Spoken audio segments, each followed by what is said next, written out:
महाराष्ट्रातील सर्व भटके विमुक्त समाजात सक्रिय असणाऱ्या व सर्व जाती जमातीच्या संघटनांचे पदाधिकारी व कार्यकर्त्यांना भटके विमुक्त हक्क परिषद महाराष्ट्र व इतर सहयोगी सर्व सामाजिक संघटनेच्या वतीने 24 सप्टेंबरपासून आझाद मैदान येथे उपोषणाला सुरुवात केली। भारत देशाच्या स्वातंत्र्याला 75 वर्षे झाली, पण आजही भटके विमुक्त समाजाचे अन्न, वस्त्र, निवारा हे साधे मूलभूत प्रश्न सुटलेले नाहीत।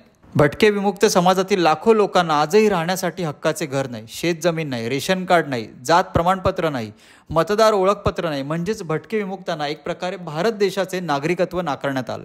स्वातंत्र्यपूर्व भारतातील एक लढवय्या, धर्म व संस्कृती यांचा वाहक व संरक्षक असणारा, कलाकुसर व मनोरंजन करणारा, पशुपालन व दुग्ध व्यवसाय करणारा, तसेच शेती उपयुक्त अवजारे व हत्यारे बनवणारा समाज आज देशोधडीला लागलाय। त्यामुळे गावोगावी पोटाची खळगी भरण्यासाठी त्यांना वनवन भटकावे लागते। यासारखे अनेक प्रलंबित असणारे मूलभूत प्रश्न सोडवण्यासाठी भटके विमुक्त लोक एकवटलेत। हक्क परिषद महाराष्ट्राचे अध्यक्ष श्री धनंजय शिवाजी ओंबासे यांच्या नेतृत्वात मुंबईतील आझाद मैदान येथे हे उपोषण सुरू आहे। मी धनंजय ओंबासे, अध्यक्ष भटके विमुक्त हक्क परिषद। गेल्या 24 तारखेपासून आम्ही आझाद मैदानावरती बेमुदत उपोषणासाठी बसलेलो आहे। उपोषणाचं कारण असं आहे की स्वातंत्र्योत्तर काळापासून आज तागायत भटके विमुक्तांच्या खितपत पडलेले जे प्रश्न आहेत ते कोणत्याही शासनाला ते सोडवावे असे वाटत नाही, त्यांची मानसिकता नाही आहे तशा प्रकारची। आणि असं करण्यासाठी पुन्हा पुन्हा उपोषणाला बसण्यासाठी का प्रयत्न करावा लागतो त्याचं कारण एवढंच आहे की सरकार आमच्या मागण्या फक्त ऐकून घेत असतं आणि त्याच्यावरती कारवाई काही होत नाही आहे। 2 ऑगस्ट 2024ला आमची बैठक झाली, शासकीय बैठक झाली माननीय मुख्यमंत्री महोदयांच्या बरोबर। जवळजवळ 1 तास बैठक झाली। त्या बैठकीमध्ये भटके विमुक्तांच्या प्रलंबित प्रश्नावरती बऱ्यापैकी चर्चा झाली आणि जी चर्चा झाली ती इतिवृत्ताच्या माध्यमातून आम्हाला आमच्या हातात ते पेपर दिले की ह्या प्रश्नाचं जे काही मागणी आहे ही मागणी पूर्ण करण्यासाठी आम्हाला याला 2 महिने लागतील, याला 3 महिने लागतील, याला 1 महिना लागेल। परंतु ते 2 महिने पण गेले आणि पुढचे 8 महिने पण गेले, असं 1 वर्ष झालं। आम्ही पुन्हा पुन्हा मंत्रालयामध्ये फेऱ्या मारून थकलो। मुख्यमंत्र्यांनी पण सहकार्य केलं, त्यांच्या अधिकाऱ्यांना फोन करून वगैरे सगळ्या गोष्टी करायचा प्रयत्न केला, परंतु प्रत्येक फाईल ही सचिव पातळीपर्यंत जाते आणि तिथं थांबते। त्यामुळे या प्रशासनाच्या दिरंगाईसाठी हे उपोषण आहे। आमच्या उपोषणाच्या माध्यमातून पुन्हा एकदा सरकारच्या लक्षात आणून द्यायचं आहे की बाबा रे, तुम्ही बैठका घेत असताना जे काही मान्य करतात ते तरी क्लिअर करा। आणि आमच्या ज्या मागण्या आहेत ते मागणी, महत्त्वाची मागणी अशी आहे की तुम्ही केंद्र सरकारनं तुमच्याकडे एक पत्र पाठवलं 2018-19ला की भटके विमुक्तांचं आर्थिक, सामाजिक, शैक्षणिक सर्वेक्षण करावं।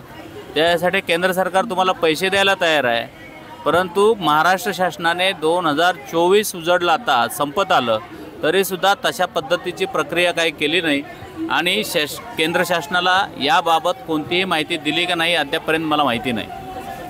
जर ते सर्वेक्षण केलं तर यांच्यासाठी कोणत्या प्रकारचं म्हणजे बजेट किती असावं आणि यांच्यासाठी सर्वांगीण विकासासाठी किती फंड लागतील हे सगळं क्लिअर होऊ शकतं, परंतु तुम्ही ही गोष्टच करायला धजत नाही आहे, हा मोठा प्रश्न आहे। त्याचप्रमाणे ह्या योजना ह्यांच्यासाठी लागू करायच्या तर त्यांच्याकडे जातीचे दाखले पाहिजेत। जातीच्या दाखल्यासाठी 61चा पुरावा इतका कंपल्सरी आहे की काही लोकांच्याकडे 2-2, 4-4, 6-6 महिन्यासाठी हे लोक फिरत असतात भटकंती करत, तर त्यांचा 61चा पुरावा त्यांच्याकडे मिळत नाही। जो एखाद्या ठिकाणी 2 वर्ष 4 वर्ष राहिला असेल तर त्याचा रहिवासी पुरावा तिथल्या अधिकाऱ्याकडून, ग्रामीण क्षेत्रामध्ये असो किंवा शहरी क्षेत्रामध्ये असो, जो काही शासकीय अधिकारी असेल त्याच्याकडून त्याच्या संदर्भातली माहिती प्रॉपरली गृह चौकशी असेल किंवा बाकीची माहिती असेल ती सर्टिफाय केली तर त्याला जातीचा दाखला मिळेल।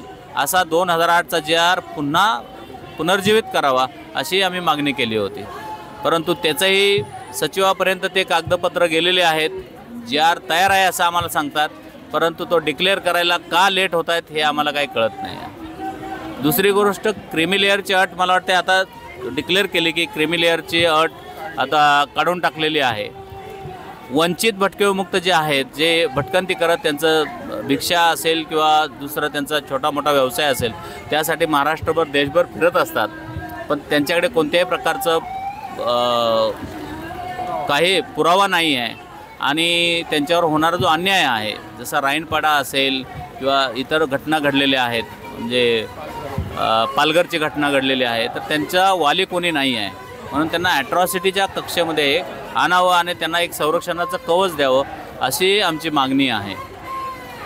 अजून एक महत्त्वाची अशी मागणी आहे की 2018पासून धनगर समाजासाठी त्यांच्या विद्यार्थ्यांना वर्षाला 70,000ची शिष्यवृत्ती देऊन नामांकित इंग्रजी माध्यमाच्या शाळेमध्ये त्यांना शिक्षण दिलं जातं आणि खरे वंचित महाराष्ट्रातले आहेत त्यांच्यासाठी ही योजना पुन्हा लागू करावी आणि प्रत्येक प्रवर्ग म्हणजेच अ, ब आणि ड हे तिन्ही प्रवर्ग आहेत, या तिन्ही प्रवर्गांना 5-5 हजार विद्यार्थी जाहीर करावेत, जेणेकरून त्या समाजातील विद्यार्थ्यांना तशा पद्धतीचं नामांकित इंग्रजी माध्यमाच्या शाळेमध्ये शिक्षण घेता येईल. अशा बऱ्याचशा मागण्या आम्ही मांडलेल्या आहेत. इतिवृत्तामध्ये 8 मागण्या आहेत.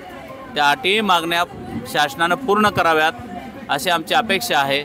जर का शासनाने चालढकल केली तर आम्हाला पुन्हा हे उपोषण चालू असतानाच तहसीलदार कार्यालय आणि जिल्हाधिकारी कार्यालय महाराष्ट्रातले या ठिकाणी निवेदनं देऊन तिथंही आमचे कार्यकर्ते उपोषणाला बसतील आणि मग त्याचं सगळं जे काही आहे ते शासनानं तो पर्याय काढावा आमच्या संदर्भामध्ये.